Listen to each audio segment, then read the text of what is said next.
Well, I think I was looking at all the pieces that we had, and we just made an album that was music by Christian Mason, and I was thinking, what should we do to follow that up with? And I was like, oh, we played quite a lot of pieces by Anna, and we commissioned one of the pieces as well, but I thought we had about an EP's worth of music, and so I suggested to you that we do that, and then I think you had the idea that we make it bigger by doing some arrangements of the other pieces. I'm very lazy.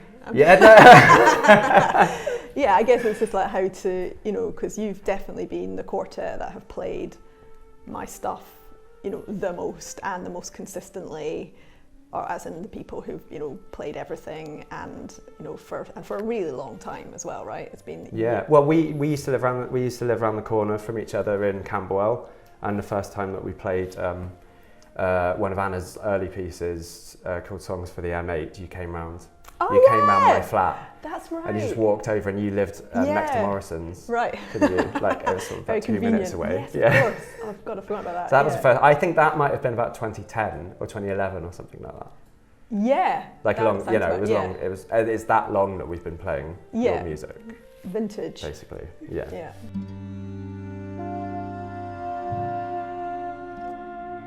I mean, I think, I think Anna has had like other arrangements done of these pieces as well, and I think that's and I always find it's quite interesting that the space, but the fact that you're a classical composer, if we call it that, and you have a band as well, but there's a kind of like bit of a spectrum sort of between those things as well, and so I think some like orchestral versions of these pieces existed already that members of your band had made. Right. So it was, that was almost kind of like proof that these things could exist in different forms. And I think it's really nice. I mean, I think I like the idea there isn't a definitive version of things. Yeah. I think Bob Dylan didn't like the idea of having to like make albums very much, because he was like, songs should always be changing. Like, so we just like Bob Dylan, really. That's what I'm saying here. They already existed in forms with orchestral instruments. So Anna sent me those, so I could kind of see how these other people that had arranged them had done it. And I like the idea. I like the sort of challenge of seeing what a string quartet can do, and sort of putting, sort of very like, a lot of Anna's stuff is very like maximal, like it's got loads of stuff, but if you can kind of make that, sort of condense it into like just 4 voices, it's like an interesting challenge. I think you were definitely really creative with how you were thinking about that, because a lot of the challenge is, multiple layers of stuff that continue beyond 4 voices, trying to work out how you can keep lines going or keep momentum building, where new elements have to be added. Does it feel okay to drop something out? So we came to a kind of balance of things that work as acoustic versions and things that have some electronics.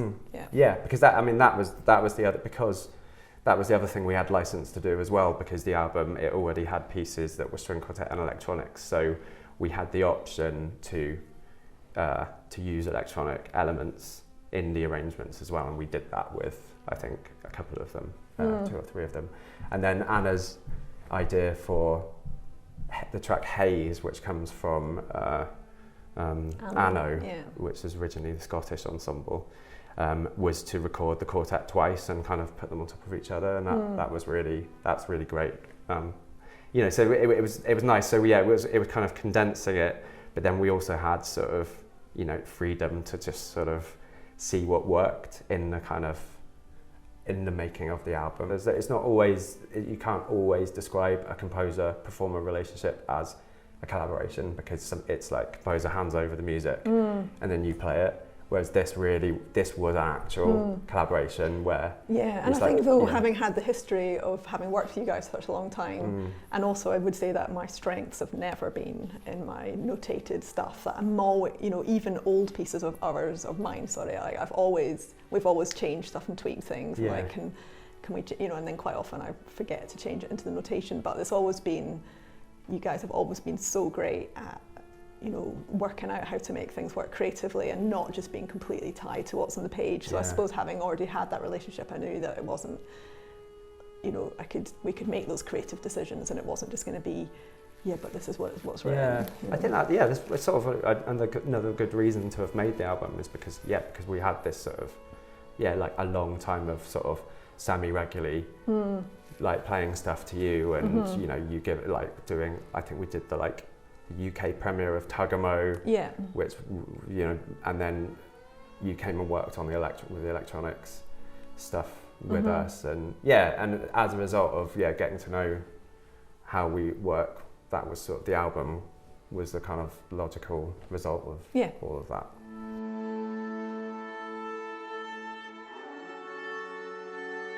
In terms of genres, I've never really set out to. I don't think about genres at all. So, you know, the actual writing, you know, even though I know for a lot of people the way the final music comes out is it's a bit of this and a bit of this, or a bit of classical electronics or pop or, you know, techno or whatever, I don't think of it that way at all when I'm writing. I'm just thinking of whatever little geeky compositional challenge I've set myself with music, or what shape I want it to do, or what kind of atmosphere I want it to create. So even though I know that it sits across lots of places, the actual footprints of a genre aren't something I think if I started with that stuff up front, if I was trying to write a piece that was I don't know, a classical piece or a more, you know, then I wouldn't approach it creatively the same way. So I don't think about genre at all when I'm writing.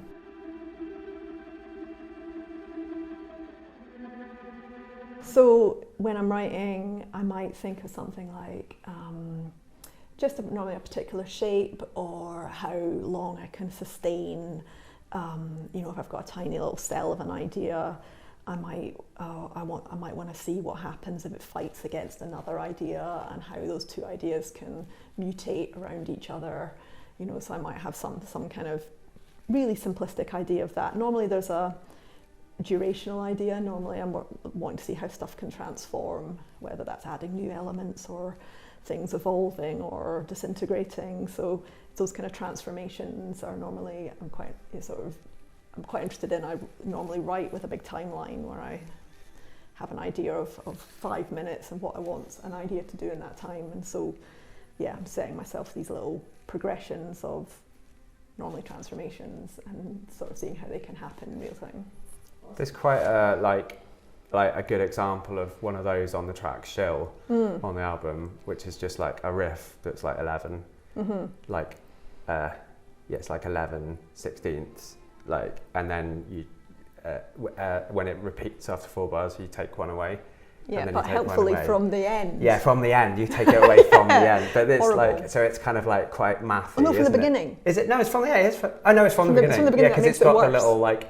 It does make it worse. Taking it away from the beginning. I was like, why did I do it that way? No, because it's got the little at the end all the time, and then it ends up with just this sort of like jittering sort of like because you've condensed that way. You've pushed this thing smaller and smaller until it's like sort of like almost shaking like that, and then it kind of goes on. So that would have had some kind of focusing in shape for me when I was writing. Yeah, exactly. But I always think, because I do think your music's quite sort of process like driven, you know, in a way like Steve Rice or something like that. You know, I know it's like a long way away from that in kind of in lots of other ways. Right. But you know, like that is a good way of like, that's the way I've always understood it. Yeah, there's normally like some very broad brushstroke evolution that's happening, whether it's focusing in or exploding out, or things that start with one element splitting into 2, then splitting into 3. There's lots of little cannons like that, you know, sort of copying ideas. But there's a very unacademic processes at work normally.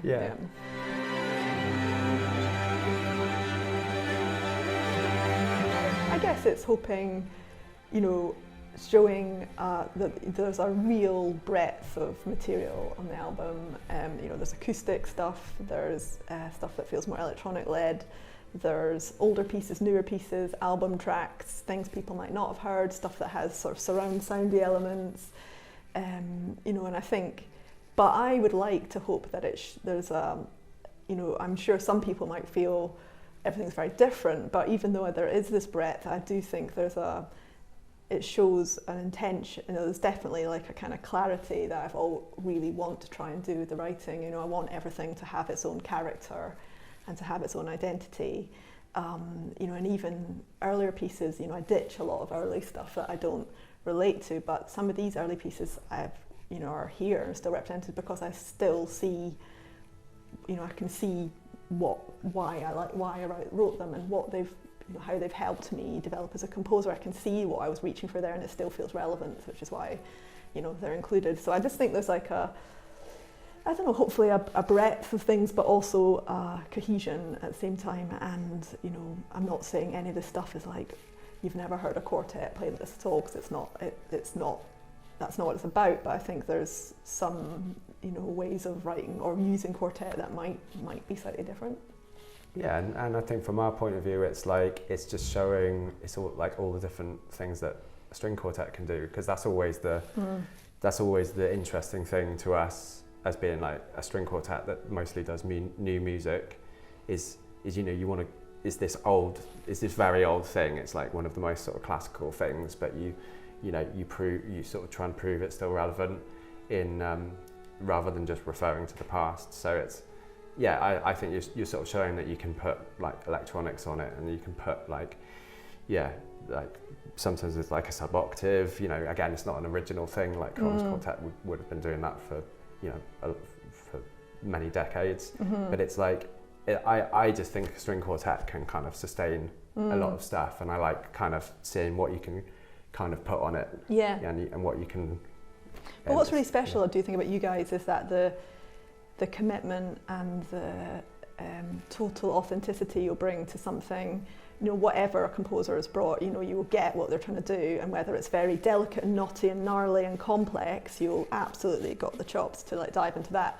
Or when it's lyrical and, I suppose on some level simple or very accessible, there's, you'll play that totally exquisitely. And I think that desire to communicate what each piece or what each composer is trying to do is across such a huge breadth is really special.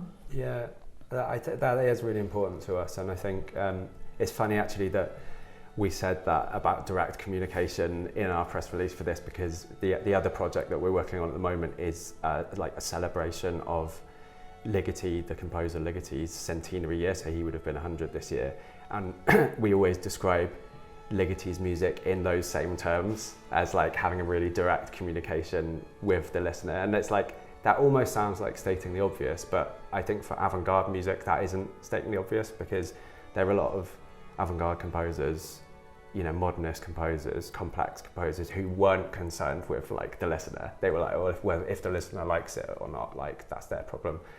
This is like this is important, and I love a lot of that music, but part of the reason we named ourselves Ligeti Quartet, and is to kind of keep coming back to his music, and we're coming back to it a lot this year, because he's a composer that, like you, that he always cares about like taking the listener like with him, even with you on the journey, even if the music's very complex or has lots of shifting, changing elements. There's always like a thing that. Very concerned with taking, like holding your hand on the journey kind of thing.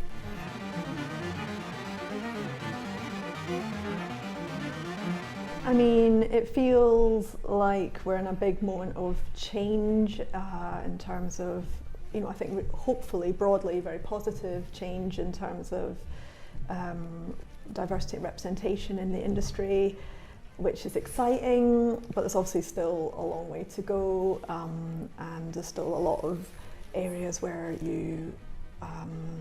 it's still sort of astonishing to see festival lineups, or programs where you just, the opportunity is there now for people programmers and commissioners to really think creatively. I think the lack of the excuse of not thinking about this stuff isn't really isn't applicable anymore, and it doesn't feel true for nobody to be thinking about representation, and there's so much good music and terrible music being written by, you know, by female or all kinds of,